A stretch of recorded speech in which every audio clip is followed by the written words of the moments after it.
My name is Ryan Gabrielson, and I'm a reporter at ProPublica. Metro confirms that they've known about problems with field tests from the beginning. It's part of their chemistry education. But in 2014, they produced a report saying, we're finding false positives in methamphetamine and cocaine, and we need to stop using those field tests. The cocaine and methamphetamine field tests need to be replaced with something more reliable.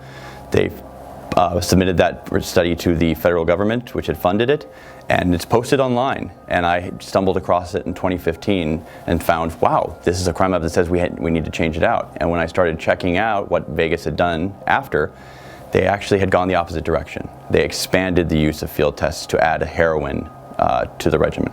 So the science behind field tests it's really early chemistry. It's about 200 years old, and for the past 50 years or so, it's been known that you can't use it to identify any substance. You can't say, I don't know what this powder is, let's put it in a field test, and that result isn't definitive. That result could mean it's that substance, it could be cocaine, or it could be 80 other things. This is a test that's used for methamphetamine in Las Vegas, or suspected methamphetamine.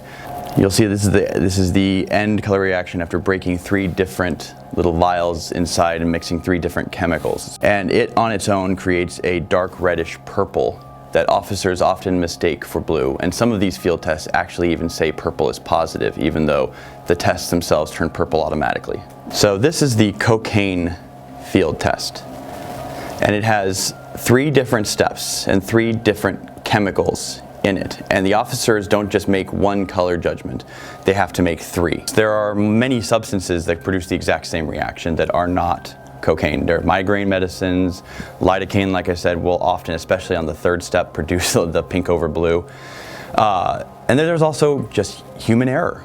Human beings have all kinds of biases that are baked into our assessments of things. And by the time the officers are performing these tests, most of the time, they've already arrested them. They've already detained the person. The person might be sitting in a jail cell already. And the pressure internally to support the thing that you've already done is significant. It's not that they're lying. It's that we assess things and see things in a way that supports our own judgments. Is there a feasible solution in the near future that Metro could implement?